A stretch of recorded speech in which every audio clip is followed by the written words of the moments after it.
안녕하십니까. 차구영 목사입니다. 오늘은 하나님의 의도에서 본 구원 이야기 191번째 첫 언약과 새 언약이라고 하는 제목으로 구원 이야기를 하겠습니다. 큰 은혜가 되시기를 바랍니다. 예수 믿는 자의 구원은 하나님의 언약 속에 있는 구원입니다. 우리의 구원이 부도나는 구원이 아니라 하나님께서 피로 약속하신 언약의 구원이기 때문에 절대로 뭐가 안 난다? 부도가 나지 않는다. 그래서 구약의 율법을 첫 언약이라고 그러고 신약의 복음을 새 언약이라고 하는 겁니다. 첫 언약에는 짐승의 피가 있고 새 언약에는 하나님의 아들이신 그리스도의 피가 있는 겁니다. 그래서 그리스도의 피로 세운 구원은 새 언약의 구원입니다.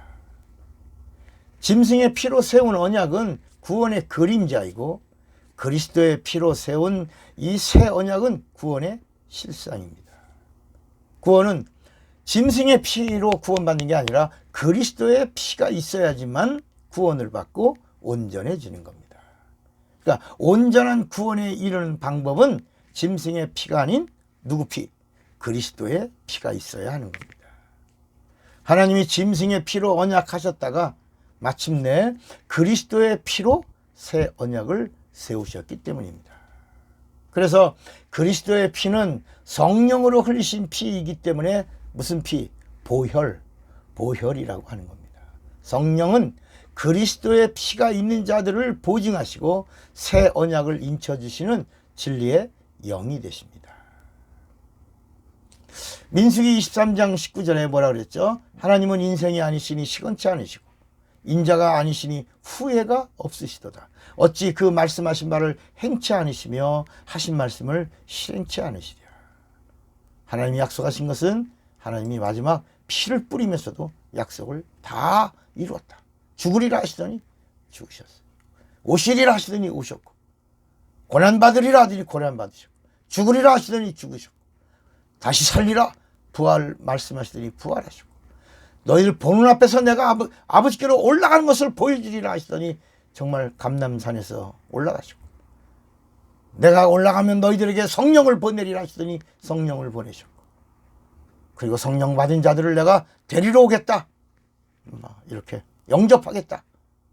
그래서 기름을 준비하지 못한 자와 기름을 준비한 자 신부의 이야기가 열처녀의 이야기를 통해서 기름을 준비한 자들은 신랑이신 예수를 만나고 이제 문이 닫히는 거예요.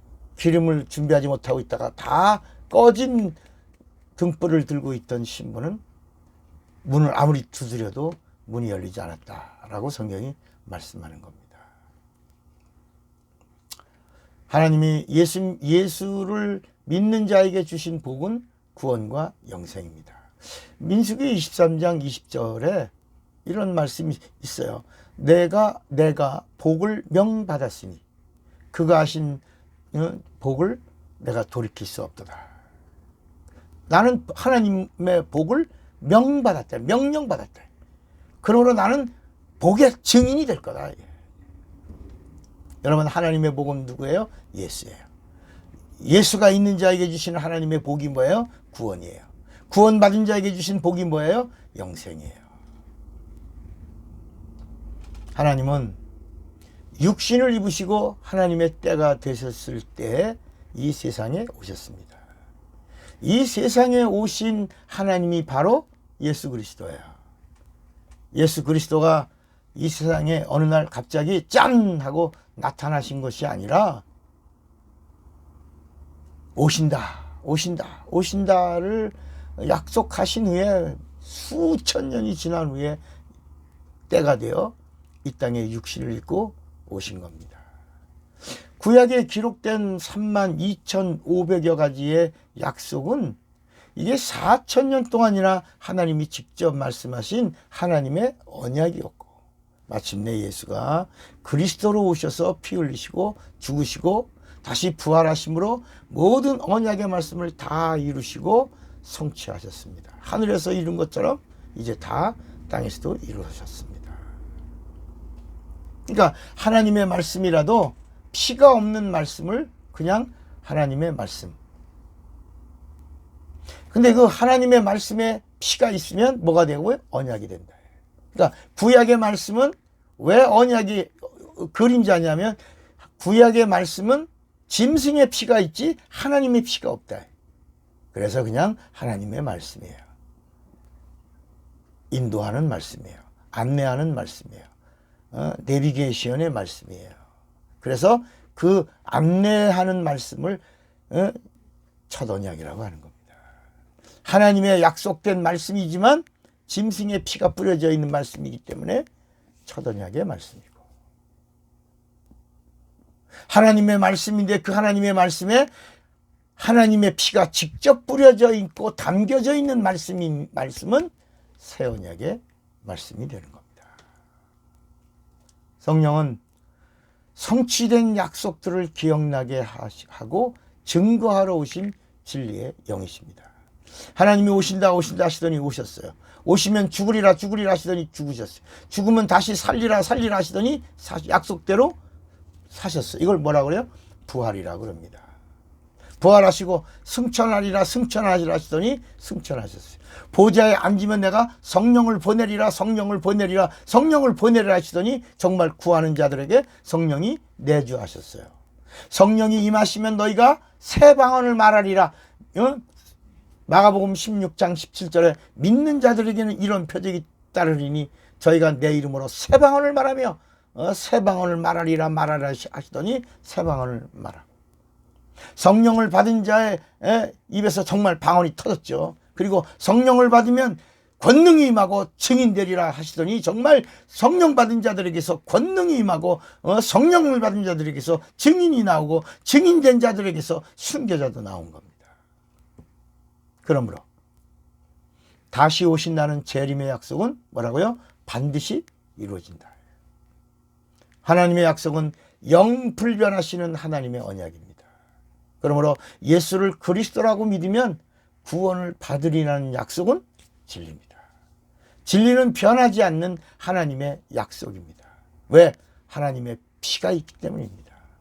구원은 하나님의 언약입니다.